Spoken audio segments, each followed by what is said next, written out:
दो बहुओं के चार कमरे। अरे बहू, रात के 10 बज रहे हैं। इस समय मेरे कमरे में अलमारी खोल कर क्या कर रही है तू? अरे मम्मी जी, आप सो जाइए ना। आपको तो मैंने कुछ कहा ही नहीं है। वो तो मैं अपना नाइट टाइम का स्किन केयर रूटीन कर रही हूँ, इसलिए प्रोडक्ट्स निकालने के लिए आई थी। स्किन केयर रूटीन अपने कमरे में किया करना। रात के समय अलमारी खोल बंद करके मेरी नींद क्यों डिस्टर्ब कर रही है? देख, मैं पहले ही बहुत बार समझा चुकी हूँ, आज फिर समझा रही हूँ। ये अपना सामान ना मेरे कमरे में रखना बंद कर दे। अरे तुझे अपना कमरा छोटा पड़ता है क्या? मम्मी जी, एक कमरे में कितना सामान रखूं मैं? छोटा सा कमरा है, उसमें मेरे कपड़े, बिट्टू के कपड़े, आपके बेटे के कपड़े रखने के बाद जगह कहाँ बचती?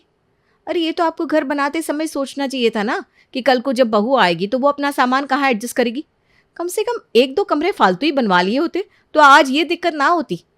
अच्छा, तो बहुओं के रहने के लिए 2-4 कमरों की ज़रूरत पड़ती है क्या? बेटे के साथ ही तो बहू रहा करती है, या उनके लिए अलग कमरे बनाए जाते हैं? और बेटा, सामान की तो तू बात ही मत कर। इस घर के सारे सदस्यों को मिलाकर भी घर में उतने कपड़े नहीं होंगे जितने अकेले तुम्हारे पास हैं। अरे नहीं नहीं, मैंने तो गलत बोल दिया। तुम अकेली थोड़ी ना हो। तुम्हारा जैसा एक नमूना और भी तो है घर में, जिसे हम लोग प्यार से छोटी बहू कहते हैं। ठीक कहा ना मैंने? अच्छा मम्मी जी, आपको ना बात बात पर बस ताने मारने का मौका मिलना चाहिए। हमने तो बचपन से यही सुना था कि बहू बेटियां पहन ओढ़ कर ही अच्छी लगती हैं। लेकिन आपकी तो विचार ही अलग है। आपका बस चले तो मेरे कपड़े, जेवर, मेकअप सब उठाकर आप घर से बाहर फेंकवा दो। अरे भाई, जब घर में बहू आई है तो थोड़ा तो एडजस्टमेंट करना पड़ेगा ना। अब बहू साज श्रृंगार नहीं करेगी तो क्या आपके बेटे करेंगे? अरे करना, खूब सिंगार कर बहू। मेरी बला से रात में अपने शादी का लहंगा पहन कर सोया कर, लेकिन मेरी नींद खराब करने की कोई ज़रूरत नहीं है। और सुन, कल के कल अपना ये बोरा भर के सामान मेरे कमरे से उठाकर बाहर ले जाना, वरना मुझसे बुरा कोई नहीं होगा। जिस तरह से आप मुझसे बात कर रही हैं ना माँ जी, उसके बाद आपको बताने की ज़रूरत नहीं है कि आपसे बुरा कोई नहीं होगा। मैं जानती हूँ आपसे बुरा कोई है ही नहीं। हाँ, बस जुबान लड़वा लो महारानी से। अगले दिन दोपहर में। अरे शिखा बहू, इधर आना जरा। लो, फिर शुरू हो गया सासू माँ की चिक चिक। फिर मुझे बिना बात में छिली छिली सुनाएंगी और मेरे कपड़े और मेकअप को लेकर हाय हाय करेंगी। यही तो इनका फेवरेट टॉपिक है। यही सब करके तो मन लगाए रखती है अपना। जी माँ जी, बोलिए क्या हुआ? एक बार में कितनी चप्पल पहनती हो तुम? हाँ भाई, 2-3 चप्पल? यहाँ तक कि बहुत शौक हो किसी को तो 4 चप्पल रखने वाले तो देखे, लेकिन तुम्हारे पास 40 जोड़ी चप्पल है। अरे भाई, चप्पल का शोरूम खोलने वाली हो क्या? मम्मी जी, आपको ना फैशन के बारे में कुछ पता ही नहीं है। हर तरह की ड्रेस पर एक जैसे सैंडल थोड़ी ना चलते। आउटफिट के हिसाब से अलग अलग तरह के फुटवेयर भी खरीदने पड़ते हैं। अब आप ही देख लो, ये वाली जो सैंडल आप देख रही हो ना, ये मेरा पार्टी वेयर कलेक्शन है। और ये वाली, ये मैं डेली में यूज़ करती हूँ। ये हील वाली है, और ये प्लेटफॉर्म हील, ये पेंसिल हील, और ये नॉर्मल वाली हील। अरे डिप्लोमा करना है क्या मुझे इन चप्पलों पर जो मुझे कहानी सुना रही है? मैंने तुझे यहाँ पर चप्पल पुराण सुनाने के लिए नहीं बुलाया है, बल्कि ये कहने के बुलाया है कि इस चप्पल की दुकान को मेरे कमरे से लेकर जा। पूरे कमरे को शोरूम बनाकर रख दिया। और ये देखो, कोई कह सकता है कि ये मेरी अलमारी है? मेरी 4 साड़ियाँ बेचारी एक कोने में पड़ी हुई मेरा मुंह देख रही है, और पूरी अलमारी महारानी ने अपने कपड़ों से ठूस ठूस के भर रखी है। कुछ देर के बाद। अरे मम्मी, कहाँ से ढूंढ कर नगीना लाई थी आप अपने दोनों बेटों के लिए? अरे क्या हो गया, क्यों चिड़चिड़ कर रही है? एक बार मेरे कमरे में आकर देखो ना, आपको पता चल जाएगा कि मैं क्यों चिड़चिड़ कर रही हूँ। छोटी भाभी ने मेरे कमरे का नक्शा बिगाड़ के रख रखा है। मेरे ड्रेसिंग टेबल में मेरा कोई सामान ही नहीं। लिपस्टिक, मेकअप, ज्वेलरी सब उन्हीं का रखा हुआ है। जो अपने लिए कोई सामान ढूंढने लगो ना तो दिमाग खराब हो जाता है, लेकिन अपना सामान नहीं मिलता। पूरी अलमारी पर कब्जा जमा कर रखा है छोटी भाभी ने। इतना ही नहीं, सबसे ज़्यादा तो मैं उनकी रोज़ रोज़ आते ही नए नए पार्सलों से परेशान हूँ। अरे पिछला सामान यूज़ नहीं कर पाती, नया सामान और ऑर्डर करके मंगा लेती है। ऊपर से भैया भी पता नहीं कभी अपनी पत्नी से पूछती नहीं कि इतने मेकअप और कपड़े का आखिर करेगी क्या? उसमें पैसे नहीं लगते क्या? अरे बेटा, धीरे बोला कर। अगर अभी सुन लिया ना तो चली आएगी कमर पर हाथ रखकर झगड़ा करने के लिए। तुझे पता है ना, एक नंबर की झगड़ालू है दोनों। बिना बात दिन खराब हो जाएगा। अब क्या करे, जो भाग्य में थी वो मिल गई, झेलना तो पड़ेगा ही। और बेटा, तू तो फिर भी कुछ महीने बाद शादी करके निकल जाएगी। मेरे बारे में सोच। मुझे तो उम्र भर इन्हीं के साथ गुजारा करना है। हाँ मम्मी, बात तो आपकी ठीक है। दोनों माँ बेटी अभी बात कर ही रहे थे कि इतने में डोरबेल के बजने की आवाज़ सुनाई देती है। अरे शिमला देख तो, कौन आ गया सुबह सुबह। मम्मी कौन होगा? वही है आपकी बहू रानी का पार्सल वाला। फिर लाया होगा कोई मेकअप का सामान या फिर सूट साड़ी जो आपकी बहू ने मंगाई होगी। मैं दरवाज़ा नहीं खोल रही, जिसका पार्सल होगा वो खुद जाकर दरवाज़ा खोल लेगा। अरे क्यों बहस करती है बेटा, जा ना जाकर दरवाज़ा खोल, हो सकता है कोई मेहमान आया हो। शिमला जाकर दरवाज़ा खोलती है तो पाती है कि छोटी भाभी का भाई एक बड़ा सा कार्टन लेकर उनके घर आया है। अरे भैया आप आइए ना, बैठिए, मैं छोटी भाभी को बुलाती हूँ। अरे नहीं नहीं शिमला, वो ना मैं छोटे का सामान छोड़ने आया था। ये कार्टन अपनी भाभी को दे देना, मुझे ज़रा ऑफिस के लिए निकलना है, लेट हो रहा है, फिर कभी आऊँगा फुर्सत से। वो कार्टन शिमला के हवाले करके छोटी बहू का भाई वहाँ से अपने ऑफिस के लिए निकल जाता है। अरे मम्मी, एक और पार्सल आ गया। क्या मंगवाया है इन्होंने बॉक्स में? अरे बेटा, जिसका पार्सल है उसको बुला ले, वो अपना संभालेगी। मुझे क्या ज़रूरत पड़ी है कि मैं बहू के पार्सल में दिमाग लगाऊं। शानवी भाभी, आपके भैया ये आपका पार्सल देकर गए हैं, देख लो क्या आया है इसमें। ननद की आवाज़ सुनकर शानवी अपने कमरे से बाहर आती है। अच्छा, हाँ, मैंने ही वो भैया से अपने कपड़े मंगवाए थे। अब मायके में इनका क्या काम, तो मैंने सोचा यही मंगवा लेती हूँ। तेरे पास कपड़ों की कोई कमी है क्या, जो तू मायके से कपड़े मंगवा रही है?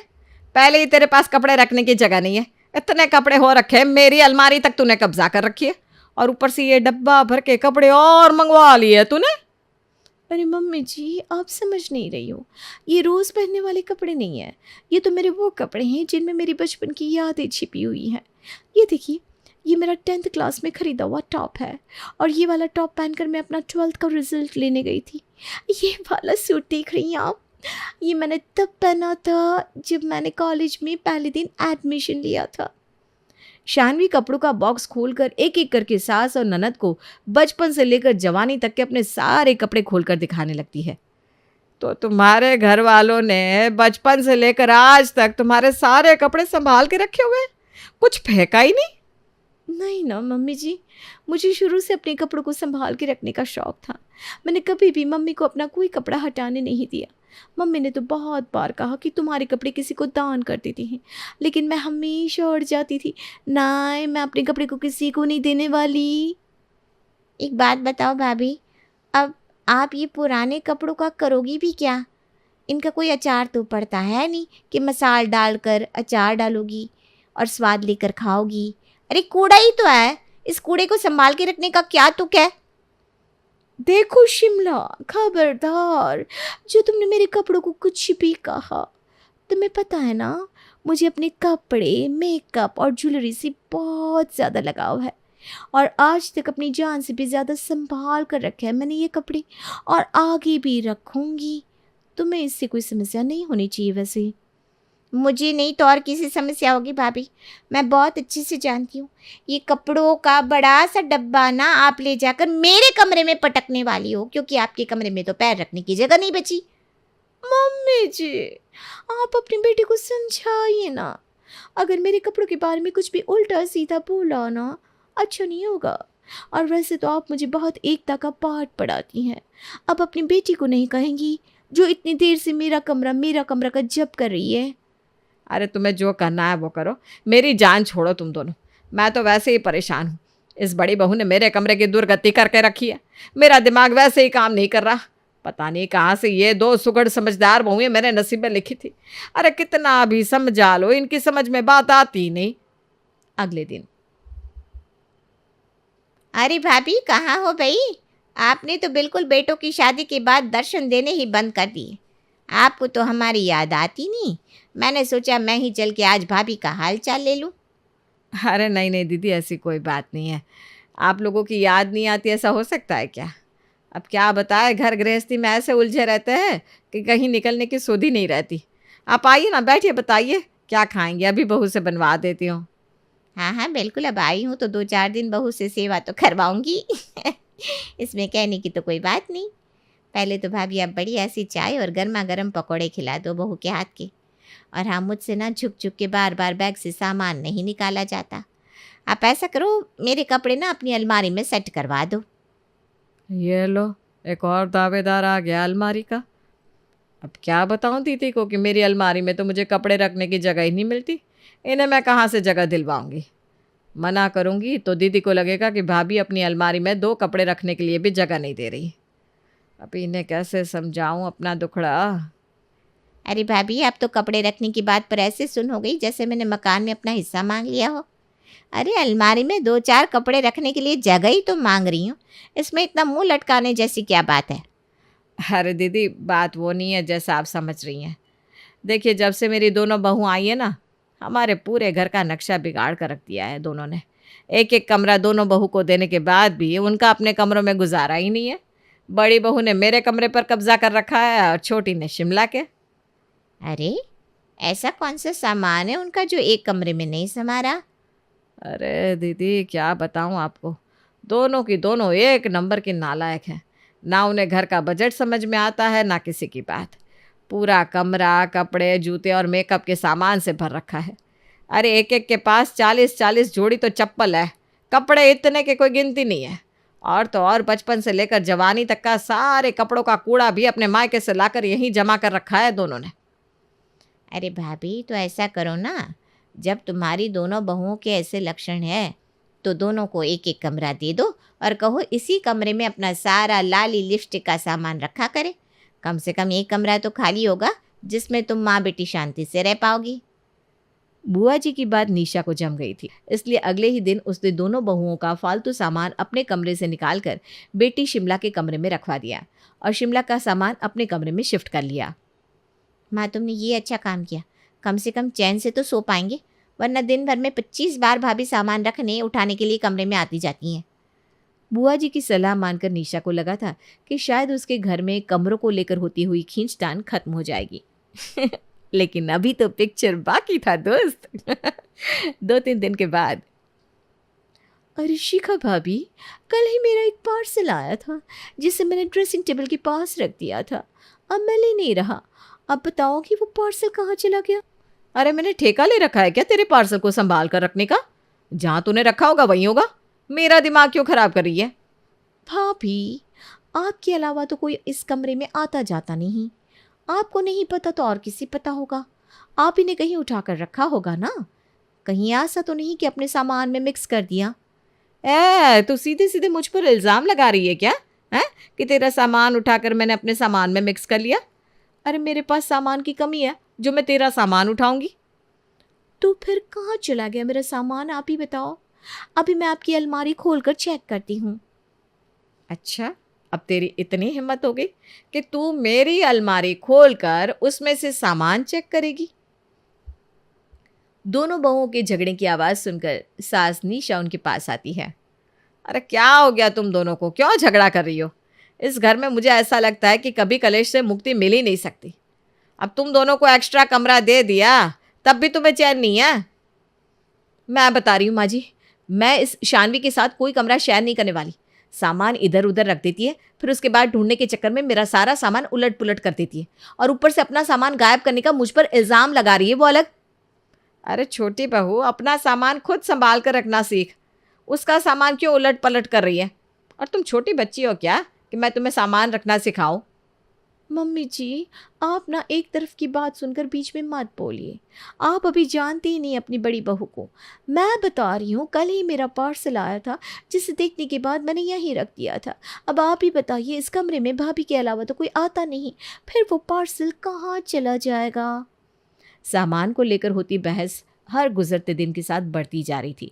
कभी बड़ी बहू का कोई सामान खो जाता तो कभी छोटी बहू का, कभी वो बड़ी बहू का सामान गायब कर देती तो कभी छोटी बड़ी का, जिससे रोज़ घर में लड़ाई का माहौल बन जाता। निशा एक दिन अपने बड़े बेटे से कहती है, अरे बेटा, हम तो तुम्हारी बीवियों को समझा समझा कर एकदम थक गए भाई। उनको ना मुंह की कही बात समझ में ही नहीं आ रही। अब तुम इन लोगों को सुधारो, वरना मैं तो ये घर छोड़कर हरिद्वार चली जाऊंगी। अरे इस चिड़ियाघर में रहने से अच्छा है कि मैं गंगा जी के घाट पर अपना जीवन बिता लूँ। नाक में दम करके रखा है तुम्हारी बीवियों ने। तुम सही कह रही हो माँ। अरे तुम ही नहीं, हम भी बहुत परेशान हैं इनसे। एक तो हर महीने बेतुका बेहिसाब खर्च करती है, हर रोज़ कुछ ना कुछ सामान ऑर्डर कर देती है। उसकी मुसीबत तो जो है सो है, ऊपर से पूरा कमरा स्टोर रूम बना कर रखा है। हर जगह इनका सामान भरा हुआ है। समझ में नहीं आता कपड़े और जूते खरीद खरीद के इनका पेट क्यों नहीं भरता। मेरे पास एक आइडिया है माँ। अगले दिन रात को सोते समय, अरे ये बेड पर क्या रखा हुआ है? मेरे सोने के लिए तो जगह ही नहीं बची। देखो कमरे में और तो कहीं जगह थी नहीं, तो मैंने अपना सामान बेड पर ही रख लिया है। तुम्हारे सोने के लिए जगह नहीं बची तो तुम ऐसा करो, बाहर आंगन में सो जाओ। क्या मैं बाहर आंगन में जाकर ज़मीन पर सोऊंगी? अरे क्या ज़रूरत थी ऐसा सामान मंगवाने की जिसे रखने की घर में जगह ही ना हो। देखो भाग्यवान, ये समझदारी का पाठ पहले तुम खुद पढ़ो, फिर मुझे पढ़ाना। और तुम भी तो रोज़ कुछ ना कुछ मंगाती हो। तुमने कभी सोचा ये ढेरों सामान हम रखेंगे कहाँ? पतियों की बात सुनकर शिखा और शानवी को अपनी गलती का एहसास हो जाता है और वो दोनों आगे से बिना सोचे समझे कुछ भी ना खरीदने की कसम खा लेती हैं।